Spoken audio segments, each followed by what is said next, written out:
Now, an interesting thing to mention is that I used to have the supply house that I dealt with.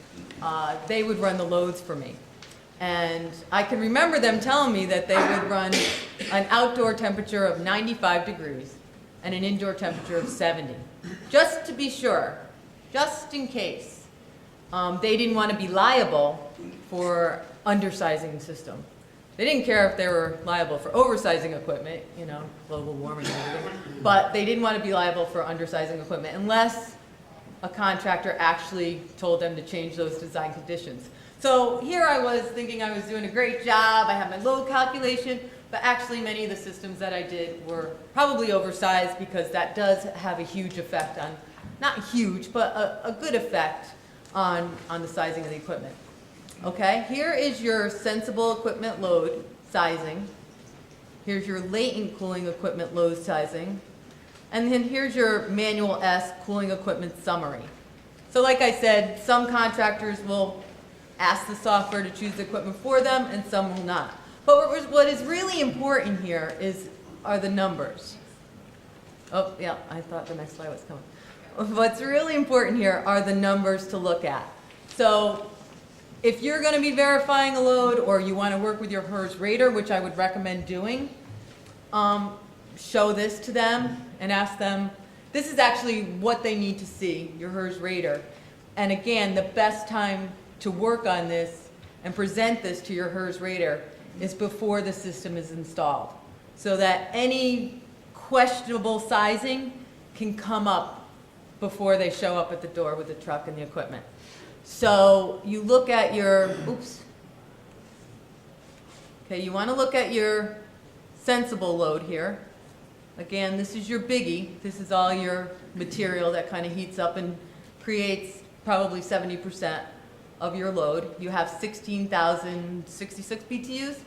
And then here's your latent load, which is significantly smaller, but it still needs to be addressed. And then you have your total load. Now here's another number that's a little bit questionable. This is a new one for me. Requires total capacity at 0.70 SHR, sensible heating ratio. So I believe that this actually makes sure, based on the way the equipment operates, that it can handle like 70% of this number and 30% at this number to reach the desired design temperatures that are on the other sheet. So here this would be 1.9 ton. Now a lot of these load calculations come off of different software and the output sheet actually looks slightly different than this. Like I said, I've never really seen this output number. I always work off your equipment total load.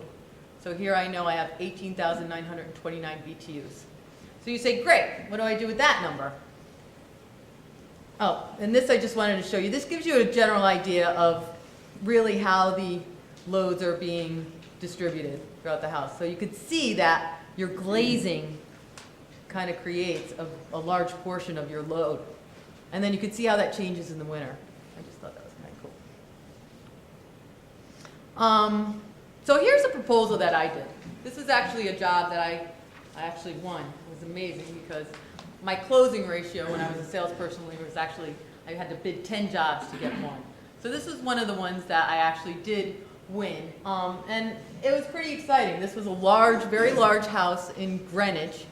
And you could see what a nightmare this house could have been if it was sized improperly. There's a lot of zones here. You know, there's 10.5 tons of cooling. And I actually have 4 different systems going on outside. Now this builder had a scope of work.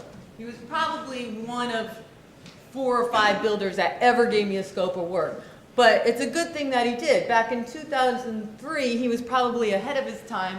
He was using Icynene. He was blowing it into the roof rafters. He was putting it in the basement. That house was like a tomb. So it was very important to size that system properly. And it was important that we had a pretty lengthy meeting for him to tell me all of these energy efficiency upgrades that I needed to tell my person who was running the load so that we can get an accurate load calculation here. Another thing he had was a whole house ventilation system. That's an important piece of information to anyone running your load. You really can never give the person running your load calculation too much info on the house. If you have a window schedule, provide it. If you have a site plan with the solar orientation, let them know. It's pretty pertinent information to the way the system needs to be sized. So he was pretty happy. He didn't know us. We didn't have a relationship with this builder, but he was pretty happy because we went back and we revised this proposal over and over and over again, maybe 3 or 4 times. And that's fine. That's really something you want to happen, because as you make little changes, even if it's, like I said, a window or an exterior door, or definitely a finished basement, these are things that you want to plan for and let the contractor know so that he can rerun the load. By all means, make him run the load, because it's going to change. And it could actually save you money.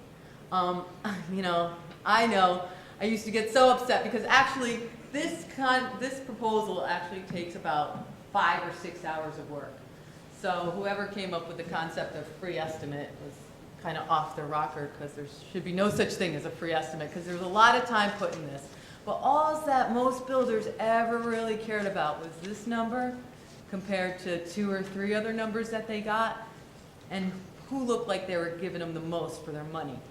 So very few builders were interested in what went on to come up with this.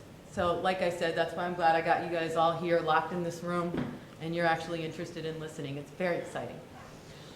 So again, back to reading that manual J and S load calculation. How do we had that number of 18,900 and something. Well, we know, or you should know, you have to know that 12,000 BTUs is equal to 1 ton of cooling. So if you have 18,000 BTUs, that's 1.5 ton of cooling. If you had 24, it's 2 tons of cooling, on and on and on, up to 5 tons. 5 tons is the largest system they make. You have your latent cooling load, sensible cooling load, summer design conditions, cooling equipment, summary, and then your equipment total load. And then you have that required total capacity at 0.70 SHR. So really, you take that total load equipment and then you compare it to the sizing on your proposal. So again, I was absent with the model numbers. I didn't have make and model numbers on here, so I really wasn't helping verify that the equipment was matched properly, the outdoor equipment to the indoor equipment, but I do have the tonnage outlined here. Now you're probably saying, well, gee, how do I know how much tonnage is required for each zone? Well, that's where the room by room load calculation comes in. It's very important to make sure that you have that room by room load calculation and you have your zoning laid out that you discussed with the contractor, so that you could look at the load calculation for those areas, because that's how you'll run the load. I'm zoning, the front side of the house, the foyer, the living room, and the office as zone 1. The back side of the house, the dining room, the kitchen, and the family room will be zone 2. And then the bedrooms will go with zone 3, but give us a damper zone on the master bedroom. So that's why you have all that control. So I'm able to look at that load calculation and see what the total loads are for those zones to make sure that the sizing is done properly.